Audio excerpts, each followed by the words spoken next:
Olá, amigos e companheiros, que a paz de Deus esteja com todos nós, que a luz do Divino Mestre Jesus ilumine os nossos caminhos e nos conceda a sua paz.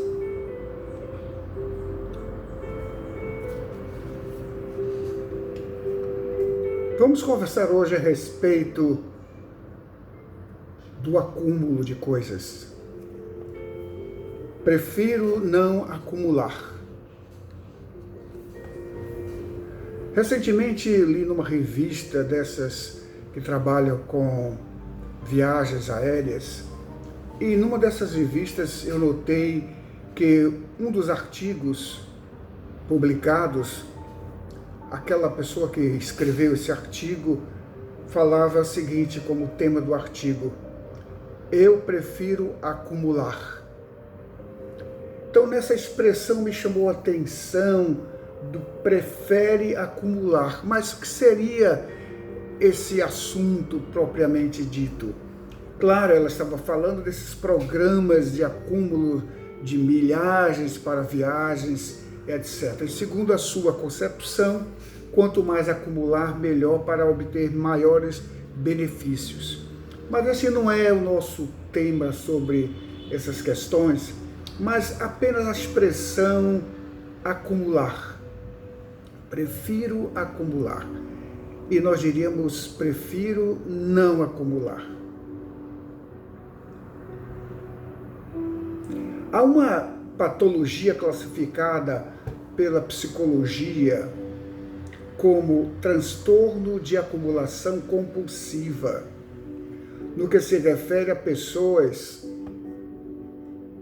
que têm o hábito de acumularem objetos e coisas. Essas pessoas são chamadas de acumuladoras. Existem pessoas que são chamadas de acumuladoras, na verdade, sofrem de uma patologia classificada pela psicologia como indivíduos portadores de transtorno de acumulação compulsiva, que na verdade são indivíduos que têm dificuldades em descartar ou desfazer-se da posse de coisas, fazendo com que se acumulem dentro de casa ou dentro dos ambientes onde estão, chegando mesmo a um ponto de interferir no espaço interno. Não só isto, dessa interferência, mas também trazendo dificuldades e até mesmo questão da saúde do indivíduo, da saúde física e do incômodo que traz não só a si, mas com as outras pessoas envolvidas no processo. Entre essas causas que levam as pessoas a tornarem-se acumuladoras são diversas. A dependência, a depressão, a angústia, a perda de coisas ou mesmo de pessoas. Os psicólogos alertam que a solidão pode ser um gatilho para que as pessoas se tornem acumuladoras. Mas em tratando-se de questão de acumular coisas e da visão de que aquele que guarda tem mais vantagens, é mais previdente, lembramos a história da formiga e da cigarra, onde aquela história cita a cigarra como alguém que está muito aquém do que diz respeito às previdências do futuro, mas que levam a sua vida a cantar e a alegrar-se sem cuidar do seu futuro. Mas, observando essa questão da formiga, segundo estudiosos da espécie, uma formiga conhecida como operária ou cortadeira, elas vivem entre 4 e 6 meses, cujas atividades são de prover alimentos para o grupo ou o formigueiro chamado.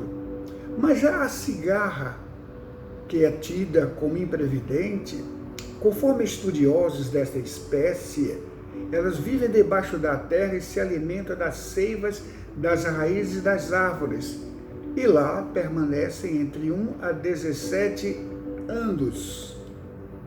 Em tempos quentes, elas sobem e passam a viver nas árvores. O seu canto, que é emitido apenas pelos machos, não são todas que cantam, mas os machos o fazem para atrair as fêmeas. Mas elas não morrem de tanto cantar como nós pensamos.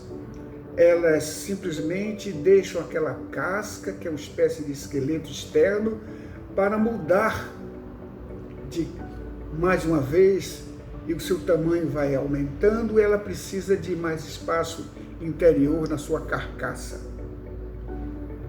Há um pensamento de Jim Brown. Ele foi um famoso jogador de futebol americano, ator e diretor de cinema. Há uma frase que é proferida por ele que diz o seguinte: os homens perdem a saúde para juntar dinheiro. Depois, perdem o dinheiro para recuperar a saúde. E por pensarem ansiosamente no futuro, esquecem do presente de forma que acabam por não viver nem o presente e nem o futuro. E vivem como se nunca fossem morrer e morrem como se nunca tivessem vivido. É interessante esses focos que nós falamos aqui, para fazer uma comparação daquilo que efetivamente é uma enfermidade, mas que começa com essas deficiências, esse desejo de guardar e de obter objetos, que pode evoluir a um estágio muito perigoso.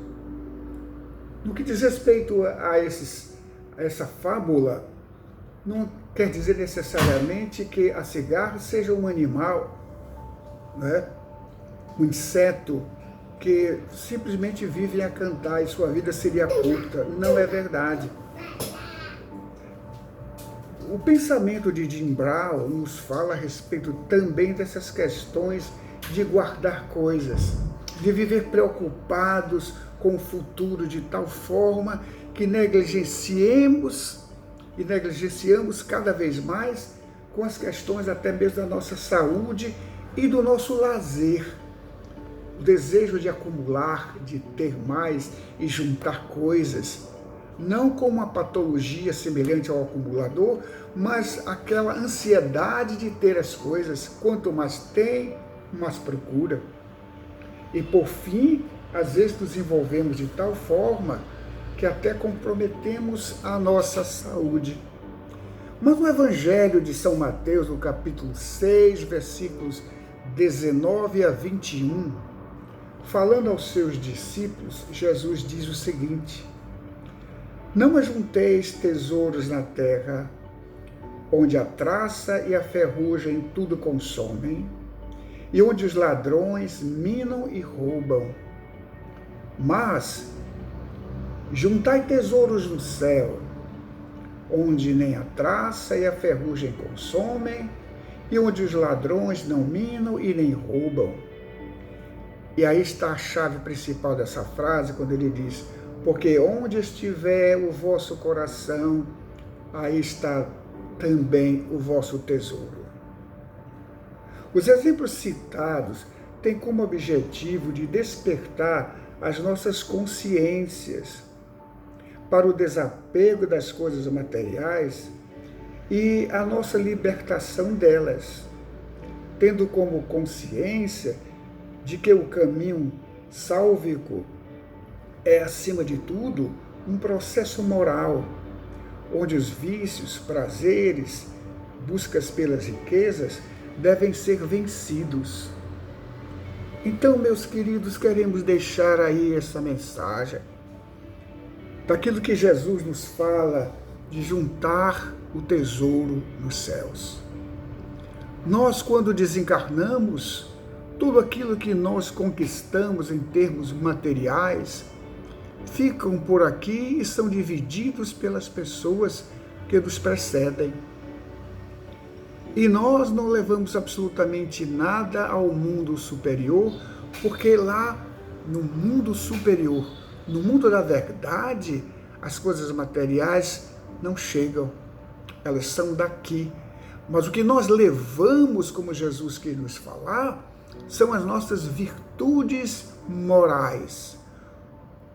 A conquista do nosso aperfeiçoamento como ser humano, a bondade, o amor, a compreensão, a compaixão, são virtudes que são verdadeiros tesouros, que são acumulados por nós, como espíritos que somos, e que dentro desse script do nosso corpo imaterial estão aí gravados todas essas virtudes, essas conquistas morais que nós conseguimos.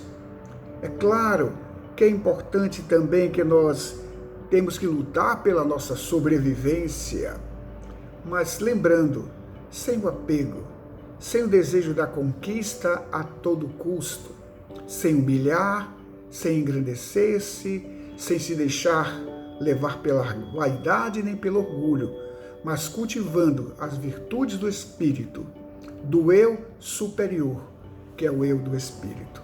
Muita paz para todos e que o Senhor nos conceda a sua bênção e nos conceda uma semana muito abençoada.